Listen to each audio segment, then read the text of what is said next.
11:30 en la República Argentina. Nos metemos en el segmento preferido de Delphi. Sí. Este es el segmento preferido de Delphi, que no, muy por el contrario de lo que creíamos, no marcó tarjeta. No dijo presente. Y bueno. Debe estar durmiendo. Y, Que o sea, aproveche. se fue como a un casamiento. Encima, en realidad creo que son como 2 fines de semana. No sé si esta semana capaz que era el civil y la semana que viene la fiesta, pero me la imagino quizás ayer de despedida de soltera. Olvídate. Sí, me imagino un poco esa situación, porque es cierto, no se reportó en ningún momento. Bueno, Argentina en el mundo.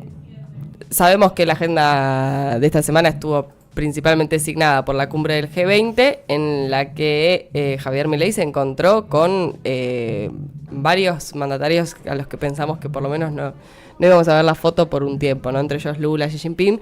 Pero antes de hablar de eso, vamos a hablar de de algo que también ya conocemos, que tiene que ver con el alineamiento con el Estado o el ente sionista de Israel, sobre todo porque esta semana Milei participó de una especie de foro argentino y israelí en un hotel Emperador, donde habla de un posible memorándum que se va a firmar con Israel.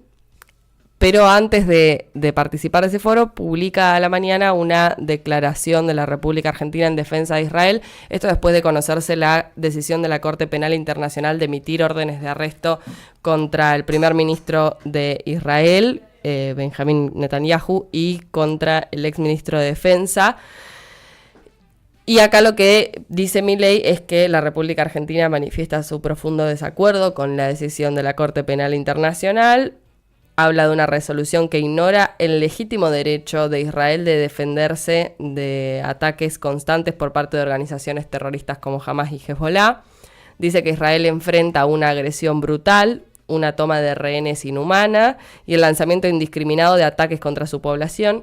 Criminalizar la legítima defensa de una nación mientras se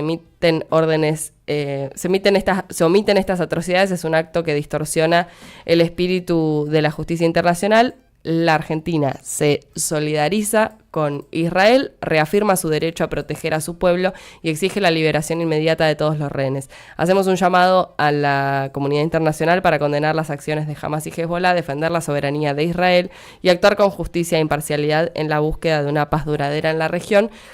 Firma la República Argentina. Él habla por toda la República Argentina en defensa de un Estado genocida.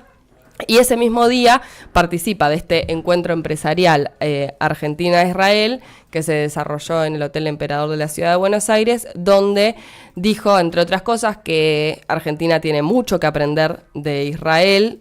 Volvió a criticar las órdenes de arresto de la Corte Penal Internacional y anuncia que se está avanzando en un memorándum histórico con el gobierno israelí, una alianza bilateral entre dos naciones hermanas, llama él.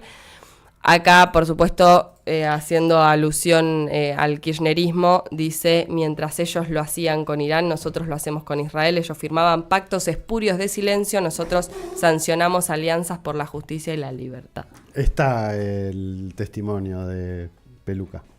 Lo podemos ver. Bueno. Ahora lo vamos a escuchar. Ahora lo vamos a escuchar a Milei, chupándole las botas a Netanyahu y compañía, a ver si ahora podemos escuchar. Tenemos la vocación de afianzar la amistad que históricamente ha habido entre Israel y Argentina. Y por eso estamos llevando las relaciones bilaterales entre nuestras naciones a un nivel que nunca antes se había logrado. Porque esta unión surge de lo más profundo que dos naciones pueden compartir. Por un lado, los valores de la libertad y democracia. Por el otro, la lucha contra el terrorismo y las dictaduras. Es por eso que hoy quiero compartirles una primicia. Estamos avanzando en un memorándum histórico con el gobierno israelí, una alianza bilateral entre dos naciones hermanas, un memorándum en defensa de la libertad y la democracia, en combate del terrorismo y las dictaduras.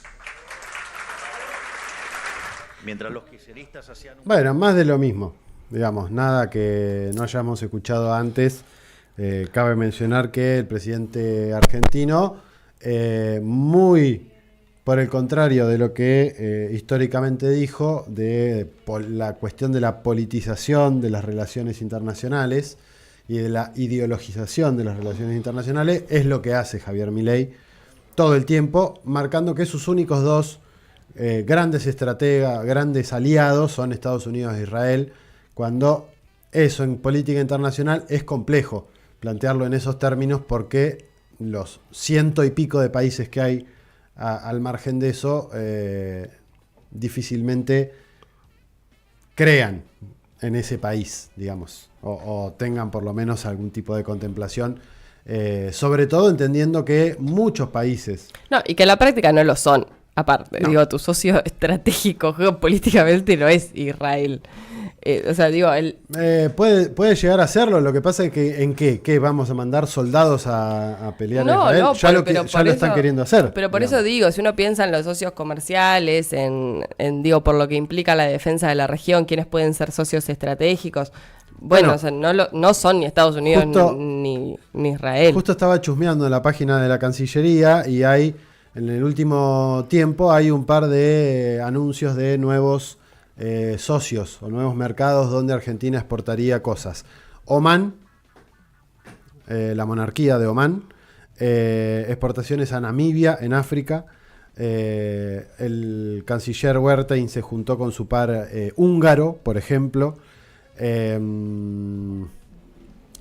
más estaba viendo por acá? Envío a Ecuador, otro mercado que en teoría se abriría, en este caso para limones, cítricos dulces, carne bovina y demás cuestiones. Reunión con con su par o el canciller de Estonia, con su par de Singapur, por ejemplo. Todas reuniones que va teniendo el nuevo canciller argentino con distintos embajadores o embajadoras y pares de otros lugares del mundo. Pero fíjense que los 3 nuevos mercados que se abrieron, Namibia, Omán, Ecuador, lejos de ser políticamente aliados como sería Israel o Estados Unidos, tienen otras realidades. De hecho, Singapur está entrando a los BRICS, o está pretendiendo entrar a los BRICS, es parte del ASEAN. Decíamos, Omán es una monarquía, el que habla de no hay que respetar el estricto de las libertades. Bueno, Omán es una monarquía.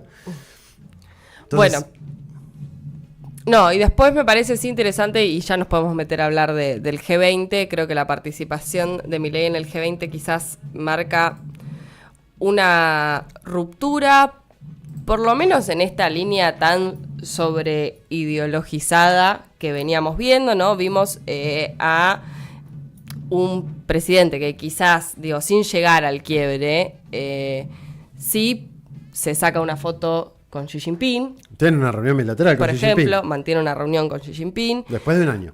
Algo que quizás, digo, pone en crisis un poco el eje de su propio discurso, ¿no? El rechazo a cualquier pacto con comunistas, entre comillas, muy grandes. Paréntesis, si no los tienen como usuarios, si no los siguen en alguna cuenta, sigan Ahí Les Va, un programa que sale en Russia Today, que hace, no sé de qué nacionalidad es, habla en español. Hizo una parodia muy parecida a la que hizo Mati Marchi respecto de su diálogo con Susana Jiménez. Hace un diálogo parecido con Javier Milei respecto del vínculo con China. Es muy gracioso. Bueno, claro, ahí vemos la foto de Milei y Xi Jinping, pero bueno, me parece que de alguna manera esta reunión expuso el obligado pragmatismo, ¿no? En el marco, podríamos decir, una batalla cultural, pero la realidad es que, y en paralelo también, porque ojo, al mismo tiempo que estaba sucediendo esto, salía a escena la organización ultraoficialista Las Fuerzas del Cielo, el ejército de Javier Milei, bueno, con un discurso por supuesto bastante contrario a lo que nosotros estábamos viendo que ocurría por lo menos en la cumbre del G20. Me parece, digo, no sé si llamarlo giro, porque no es un giro, pero sí me parece un movimiento interesante, entendiendo que hace un mes atrás literalmente la estaban despidiendo a Diana Mondino, un poco por presiones motorizadas quizás o impulsadas desde pliegues del oficialismo que tenían que ver con la imposición de una línea bastante cerrada, bastante intransigente y también bastante incompatible con la compleja realidad externa. Y todo parecía indicar que esta cumbre del G20 iba a ser la primera parada importante para Javier Milei, un poco para demostrar que por lo menos puede mantener conversaciones con sus pares. Después podemos ver la cara de orto de Lula cuando se saca la foto con él. También se hicieron memes al respecto. No sé si estuvieron siguiendo las cuentas de Marcha Gigantes, pero Mati Marchi estuvo ahí haciendo algunos memes graciosos y cosas muy lindas. Ahí vemos la foto oficial de los compañeros presidentes progresistas. Incluso rememorando sí, la del no al ALCA. La del no al ALCA, cosa que salvando muchísimo las distancias. No creo que si Chávez ve esto y se pega un tiro, más o menos. Kirchner ve esto y se pega un tiro, quizá. Sí, sobre todo por Boric. Y si tengo que hacer una lista de cómo momento, sigue el top, después de Boric va Lula. En su momento, esa alianza que se había construido, no en la foto del no al ALCA, pero sí con otros miembros, estaba Pepe Mujica del Uruguay, estaba sí, gente igual más piola que Gabriel Boric. Estaba Michelle Bachelet de Chile. No, pero estaba dentro de la lógica. Digamos que esto que estábamos viendo es a entender de Lula lo más potable. Sí, sí. A entender de Lula lo más potable. Y esa después, foto la arma Lula, la otra foto la arma Chávez. Y después me parece que como foto simbólica, como gesto simbólico, por lo que significa el no al ALCA para la región, como gesto simbólico me parece que ayuda un poco a decir, bueno, chicos, no nos vamos a pegar 5 tiros.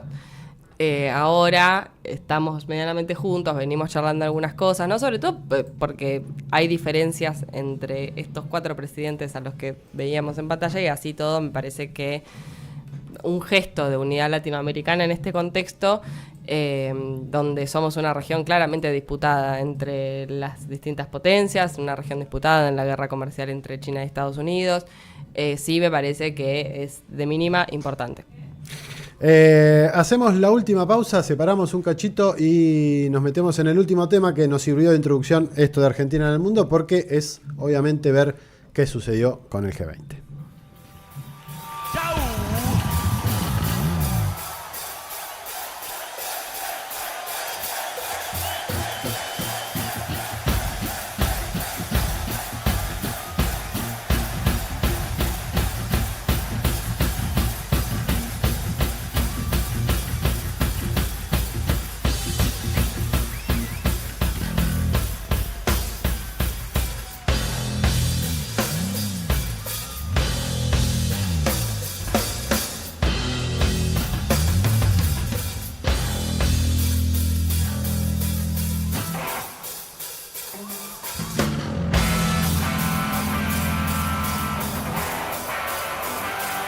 El 38 está cargado. Le puse balas, pero no. Dicho esto, antecedíamos, decíamos que íbamos a meternos un cachito a ver qué dejó el G20, porque dejó de todo el G20, más allá de las caras largas de Luis Ignacio Lula da Silva. Hay memes por doquier respecto de Lula da Silva y la recepción de los distintos mandatarios y la diferencia abismal que hubo en la presentación. Básicamente sonríe con todos, menos con Javier Milei. Bueno, de hecho Lula había planteado que no iba a haber reunión bilateral, que no se iba a hacer ningún tipo de acuerdo hasta tanto ningún tipo de reunión con Javier Milei, hasta tanto no pidiera disculpas, no solamente porque había hablado en muy malos términos de Luis Ignacio Lula da Silva en particular, sino también porque había ofendido a Brasil en general. Sí, bueno, el G20 es un bloque que existe desde 1999, que reúne a las principales 20 economías del mundo según el PBI nominal, y aparte desde esa fecha. bastantes cosas han cambiado desde 1999 para acá, sobre todo porque en sus comienzos el G20 de alguna manera se centraba en la construcción de una política de bancos centrales regida principalmente por Washington, que buscaba de alguna manera fortalecer también esta unipolaridad emergente a pocos años de lo que había sido el fin de la Guerra Fría. Y para ese entonces me parece que era bastante impensado que 25 años después Estados Unidos iba a tener un liderazgo bastante más limitado que el de aquel entonces, una gobernanza que ha ido cambiando en la medida en la que en que nuevas economías emergentes han tomado un espacio bastante importante en la escena mundial, y en ese sentido se expresan las dificultades, ¿no?, en el seno de este G20 para formular un pronunciamiento común sobre distintos acuerdos. Así que las declaraciones básicamente conjuntas no dicen prácticamente nada, como suele suceder. Pero bueno, sí creo que hay algunas cuestiones interesantes. Sobre conflictos bélicos, por ejemplo, porque hay pronunciamientos. Acá me parece que Milei, yo creo que no sé si Milei estuvo en la declaración. Estuvo, firmó, pero en Twitter dio media vuelta y dijo, no estoy de acuerdo con lo que se firmó. Bueno, claro, porque se firmaron muchas cosas, sobre todo, digo, lo más importante tiene que ver con la sostenibilidad, el desarrollo sostenible y todas esas cosas que Milei detesta y que siempre dice que detesta.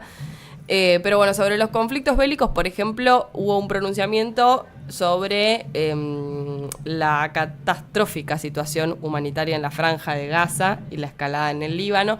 Por supuesto, es un pronunciamiento que no menciona, que menciona el sufrimiento humano y las repercusiones negativas de la guerra, pero que ojo, también se menciona el derecho palestino a la autodeterminación en la declaración final, pero no se hace ningún señalamiento, por supuesto, a los crímenes ejecutados por Israel, tampoco un señalamiento a los países que mantienen políticas de suministro de armas en favor de Israel, como algunos presentes en el evento, por ejemplo, los mismísimos Estados Unidos, principal patrocinador militar del genocidio en Gaza. Después también, por ejemplo, se hace mención a la operación militar especial de Rusia en Ucrania, pero no se menciona nunca a Rusia. Digo, también se habla de una preocupación por el sufrimiento humano, las repercusiones negativas de la guerra en relación con la seguridad alimentaria, la crisis energética mundial, las cadenas de suministro. Digo, se mencionan todas estas cosas, pero en ningún momento se menciona a Rusia de forma explícita en el punto dedicado a este contexto.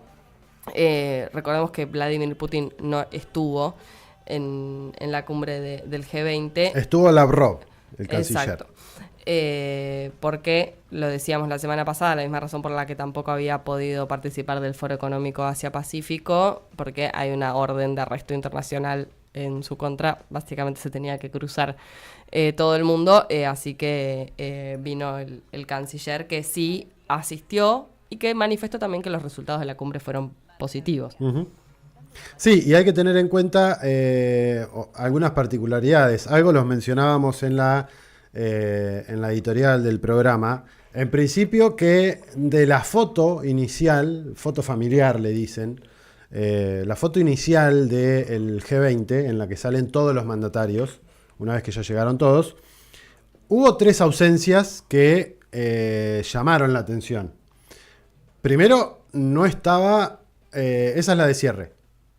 Eso es la foto de cierre. La foto de inicio es la que está de día, que está con el fondo, se ve el mar de fondo.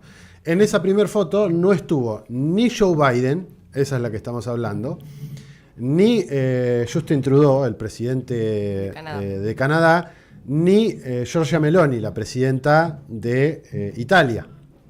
3 ausencias que llamaron la atención. Joe Biden, de hecho, estaba en el lugar, digamos, estaba papando moscas, dando vueltas por algún lado, no estaba no se en la dio foto. cuenta. Y me parece que el otro detalle de esta reunión es que al lado de Lula da Silva están, de un lado, Narendra Modi, del otro lado, Cyril Ramaphosa, el presidente de India y de Sudáfrica respectivamente. Al lado de Ramaphosa, Xi Jinping. Al lado de Narendra Modi, Recep Tayyip Erdogan, presidente de Turquía, que hace algunos instantes avaló... O sea, básicamente en el medio de la foto, los BRICS. Claro, si uno ve esa foto, lo que se ve en el centro de la imagen son los BRICS. Detrás de ellos, Olaf Scholz y Emmanuel Macron, como si fuese una especie de mensaje subliminal de el G7 ya no existe directamente en términos de la importancia que tiene para el G20, o por lo menos para la idea de G20 que tiene Lula. Si ven ahí la imagen, detrás, ahí sí se ve a Javier Milei, al lado de Emmanuel Macron, detrás de Tayyip Erdogan y Narendra Modi. Narendra Modi lo van a ubicar fácilmente porque está vestido con un traje pollera típico hindú de blanco.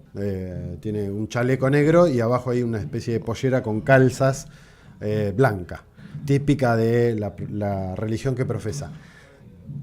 En el devenir, si miramos la foto posterior, ahora sí podemos ver el video que habían preparado los compañeros y las compañeras de la producción de lo que fue el cierre del evento. El que no aparece en ese caso es Javier Milei. Javier Milei se perdió la foto de cierre. Se fue antes. No sé si se fue antes, pero quizá tenga que ver con esto de que, nuevamente, no había intención, me parece que es más, no había intención de mostrarse en esa foto. Sí, o sea, casi que no firmé la declaración conjunta de cierre, no estoy para el cierre, es un poco todas estas cosas, porque digo, después... hablamos recién de los conflictos bélicos, pero hay varios temas que seguramente no entran en la agenda, por lo menos de las fuerzas del cielo y de lo que Milei profesa como política. Nuevamente el cambio climático, digo, el G20 realizó su abordaje respecto a este tema, un cambio climático que para Milei es construcción del socialismo. Y después también una cuestión bastante clara, que es la lucha contra la pobreza. O sea, básicamente Milei firmó un plan casi que craneado en su totalidad por Lula da Silva de lucha contra el hambre. Pero bueno, digo, dos compromisos que seguramente no va a cumplir. Y además, me parece que el hecho de faltar la foto final también tiene que ver con ese desacuerdo en base a lo que se termina firmando en términos generales con la declaración final. Y ahí sí, en la foto final, también se lo ve a Narendra Modi al lado de Lula, pero ya en la foto final al lado de Narendra Modi están Biden, Trudeau, Meloni. Y del otro lado está Ramaphosa, el presidente de Sudáfrica, Xi Jinping, y sigue en la lista de presidentes para el lado. Pero estas cosas son simbólicas de este tipo de eventos, pero marcan una diferencia. Habíamos marcado algo parecido la semana pasada respecto de dónde estaban en la foto final de la APEC, de la Asociación Económica Asia-Pacífico, dónde estaba Xi Jinping y dónde estaba Joe Biden. Joe Biden estaba arriba a la derecha en un segundo plano, mientras Xi Jinping estaba al lado de la golpista y usurpadora del cargo, Dina Boluarte. Sí. Son hechos y son gestos simbólicos, pero que marcan determinados caminos o determinadas ideas de para dónde puede ir la cosa. La cuestión es que, además del G20, la gran noticia, digamos, tiene que ver con algo de lo que mencionábamos en la editorial. Brasil, posteriormente, o Lula en realidad, posteriormente al encuentro, tiene una reunión bilateral con Xi Jinping. Brasil no es parte de la Belt and Road Initiative, la iniciativa de la ruta y la franja. De todas maneras, firmaron 37 acuerdos bilaterales entre ambas naciones para seguir fortaleciendo sus posiciones, sobre todo en acuerdos que tienen que ver con cooperación en busca de la paz, cooperación en materia económica, cooperación en materia estratégica y tecnológica. Son cosas importantes que, más allá de que Brasil no sea parte de la iniciativa de la franja y la ruta, algunos analistas sostienen que eso sucede en principio para no generar una tensión con Estados Unidos. Sabemos que a Estados Unidos no le gustan ese tipo de iniciativas en la región. Y segundo, para no tener represalias, digamos, de Estados Unidos de parte de Brasil. Y la segunda cuestión, para no tener que discutir con los más de 150 países que están dentro de esa iniciativa y poder discutir mano a mano con el gigante asiático en los miles o cientos de propuestas que puedan llegar a haber de discusión. Sí, ahí hay una cosita interesante también que tiene que ver con una reunión que se da entre Xi Jinping y el primer ministro británico.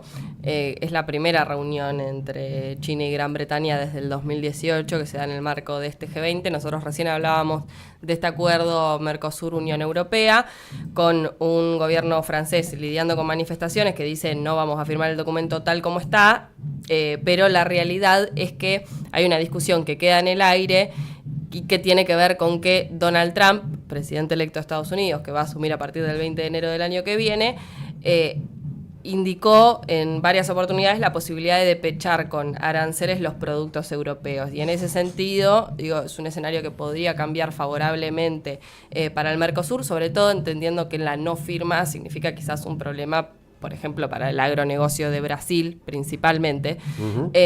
Pero la realidad es que esta situación podría cambiar favorablemente para el Mercosur si Europa se ve obligada a meterse todos estos argumentos sobre sostenibilidad ambiental donde no da el sol, pensando en que Europa va a tener que buscar nuevos mercados en caso de estos aranceles que Trump impondría, pensando en este proteccionismo que el futuro presidente de los Estados Unidos promulga. Y en ese sentido, digo, Reino Unido me parece que podría sacar provecho de no formar parte de la Unión Europea, porque digo, hablamos de un bloque. La Unión Europea es un bloque que ha decidido cerrar filas atrás de Estados Unidos en la guerra.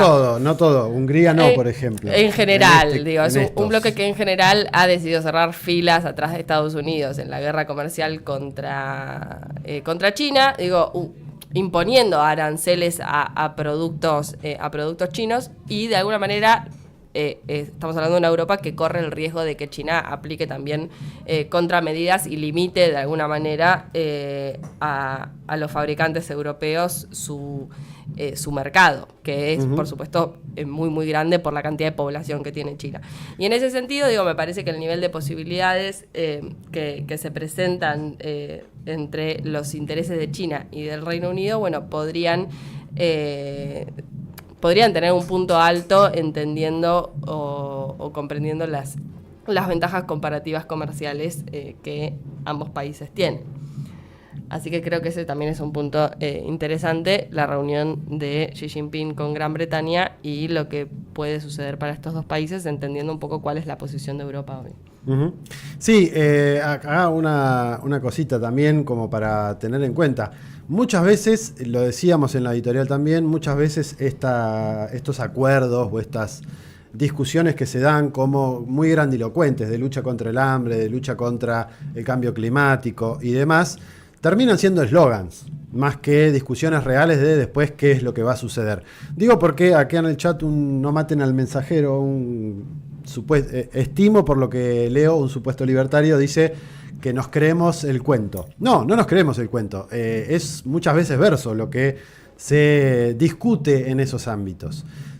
Algunas cosas son políticas que hacen a pensar cómo hacer para resolver problemáticas. Que después eso se lleva a la práctica, son dos mangos aparte. Muchas veces, como lo hemos dicho un montón de veces aquí en el programa, quedan en la nada. Eso no quita que, también como lo veníamos diciendo, lo que termina sucediendo es que la cumbre del G20, si no hubiese sido por los países BRICS, léase Sudáfrica, China, Brasil y la India, hubiese pasado sin pena ni gloria, no se hubiese enterado prácticamente nadie, es muy probablemente no hubiesen estado la cantidad de mandatarios que estuvieron, y eso no es socialismo para este muchacho. Muchas veces el discurso de Javier Milei y lo que reproduce el resto, porque hay que hacer esa diferenciación, lo que reproduce el resto de lo que dice Javier Milei es que esto es socialismo. No, queremos ver algo ni siquiera parecido al socialismo, pero algo que podría aspirar a hacerlo. Vean China. Como lo hemos dicho también en el programa, Diego Racine, brasilero de nacimiento, vive en México hace mucho tiempo, denomina a China como una nueva formación sociocultural con características o con proyecciones o características hacia el socialismo. Pero en la actualidad no hay ningún país que implemente el socialismo, digamos, como concepto, teoría en términos prácticos, excepto China o algunos países que en muchos casos se llaman repúblicas socialistas o proyectos con idea de avanzar hacia el socialismo, pero socialismo en la práctica no hay. En términos de vivimos todos bajo el sistema capitalista, eso hay que entenderlo, digo, porque si no, también ustedes desde el chat tiran un montón de cosas que muchas veces son palabras vacías que no sirven para nada.